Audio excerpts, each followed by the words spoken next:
Do que restou para o cidadão em geral que acompanha a política do país, as eleições que aconteceram no último sábado. Professor Cláudio Couto, cientista político, está aqui conosco.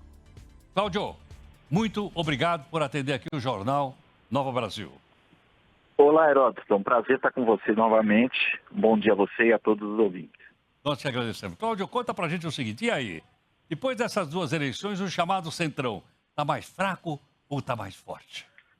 Eu acho que o Centrão continua forte como sempre, viu, Heródoto? Acho que essas eleições não alteraram esse poder do Centrão, né? Só você teve ali uma troca de guarda, né, entre quem é o chefão do Centrão dentro da Câmara dos Deputados, deixa de ser o deputado Arthur Lira para ser o Hugo Mota. Pelo menos o chefão formal, né? Porque a gente sabe que há figuras que mesmo saindo de um cargo importante como esse, o de presidente da Câmara, que é o terceiro na linha sucessória, né? Presidente, vice, e aí vem o presidente da Câmara, como aquele que pode eventualmente assumir a presidência.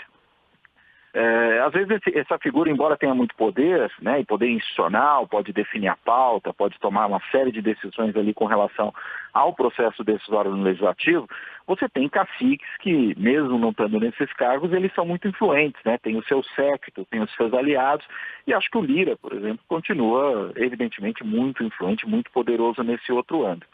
Mas o Centrão como um todo, a meu ver, continua forte como sempre.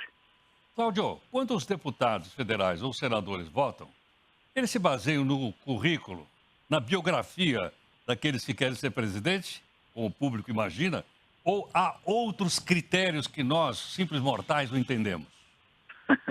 Eu acho que são as duas coisas, né?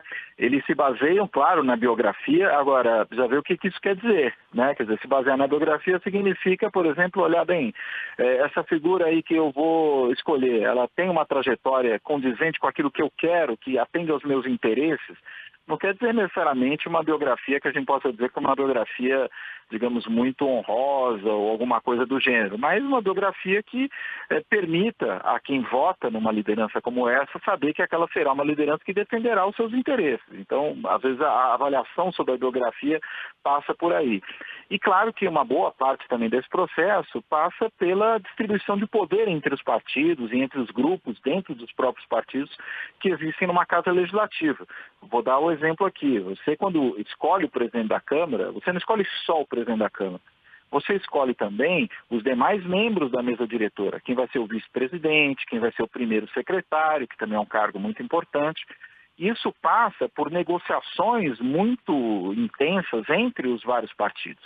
Então, esse é um outro elemento que, para além da biografia, acaba entrando na conta. Ou seja, você não vai votar naquele indivíduo para ser presidente da Câmara só porque ele eventualmente tem a melhor trajetória, mas você vai votar porque essa é a condição para, por exemplo, você conseguir também colocar o nome do seu partido na vice-presidência, ou na primeira secretaria, ou na segunda, e assim por diante, né, olhando todos os cargos ali da mesa. Da mesma forma, as negociações que se fazem para as presidências e das várias comissões permanentes que existem numa casa legislativa, que são cargos muito importantes, sobretudo se a gente pensar nas duas mais importantes, né, na Comissão de Constituição e Justiça e naquela que, na realidade, é uma comissão entre as duas casas, Câmara e Senado, que é a Comissão de Orçamento. Então, essas negociações todas passam por isso também, né? Por saber como é que esses outros cargos serão ocupados. E aí é menos uma avaliação de biografia e muito mais uma avaliação de como é que você satisfaz os diversos interesses partidários. Joe, é um exagero dizer que não importa se o presidente é de esquerda ou de direita, mas quem governa é o Centrão? Olha, em grande medida eu acho que dá para dizer isso, né? Mas é justamente porque quem governa é o Centrão que geralmente o presidente é do Centrão também, né? Pelo menos tem sido assim nos últimos anos. Né? A gente já teve momentos em que o presidente não era do Centrão, a gente pode voltar alguns anos, a gente teve, por exemplo, presidentes do partido que, por exemplo, da Câmara, que eram, por exemplo, do PT, que não é um partido do Centrão. Estou pensando aqui no Arlindo Quinalha, por exemplo, estou pensando aqui no deputado aqui, que era deputado eleito por Guarulhos, né? Agora me escapa aqui o nome dele. Né? Você teve também presidentes da Câmara que foram do PSDB. Enfim, você teve outras figuras que não eram de partidos do Centrão. Mas nos últimos anos, essa tem sido realmente a tônica. Né? E isso se explica pelo fato de que esses outros partidos foram perdendo poder de barganha com o Centrão ao ponto de conseguir impor os seus nomes. E acho que essa perda do poder de barganha de partidos que não são do Centrão passa, em grande medida, pelo fato de que o próprio Congresso como um todo ganhou muito poder em relação ao Executivo. Quando a gente tinha, por exemplo, presidentes da Câmara dos Deputados, que foram do Partido dos Trabalhadores, foi no mesmo momento em que o presidente do país era também do Partido dos Trabalhadores, o Lula ou eventualmente a Dilma. Mas a questão é, a partir de 2015, né, segundo o mandato da Dilma, a Câmara e o Senado, né, o Congresso, foram ganhando muito poder perante o Executivo, sobretudo por controlar o orçamento. E aí o partido do presidente foi perdendo essa capacidade de impor o seu nome e teve que aceitar nomes do Centrão. Então, acho que, na realidade, esse predomínio do Centrão é também um reflexo do ganho de força do Congresso perante o Executivo. Agora, Cláudio, a escolha foi feita por voto secreto. Isso, de certa forma, é bom, não é bom? Alige a pessoa que votou no seu fulano, no seu ciclano, e que está acompanhando e não sabe que o seu representante votou nesse ou naquele?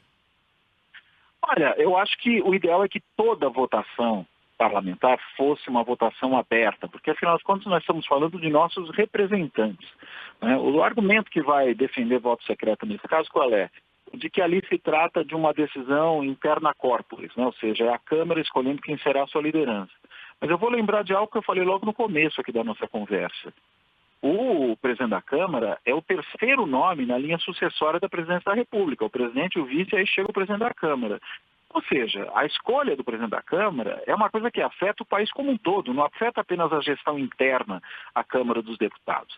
Então, me parece que seria importante, seria desejável rever esse caráter secreto dessa votação. A gente pode até discutir algumas outras aí, que elas devem ou não ser secretas, né? Tem aquela coisa da votação, por exemplo, para nomear ministros para o Supremo no Senado, né? E aí você pode discutir se o voto secreto é desejável para que o senador, por exemplo, evite se indispor com alguém que pode depois vir a julgá-lo, estando no Supremo, coisas do tipo. Agora, no caso da presidência das duas casas, a gente está falando de lideranças que vão ter uma grande ascendência sobre tomada de decisões do país. E aí, consequentemente, seria bom saber como é que os parlamentares se posicionam. Né? Cláudio, muito obrigado. Obrigado a você, era sempre um prazer falar contigo. Muito obrigado. Professor Cláudio Couto é cientista político, aí, portanto, uma explicação clara, límpida, simples, muito interessantíssima para a gente poder até conversar com as outras pessoas. E, se você achar necessário, essa afirmação final aqui do Cláudio Couto, a respeito se o voto lá para eleger deveria ser aberto ou deveria ser secreto. Olha, eu acho que o ideal é que toda votação parlamentar fosse uma votação Agora aberta. são 8 horas.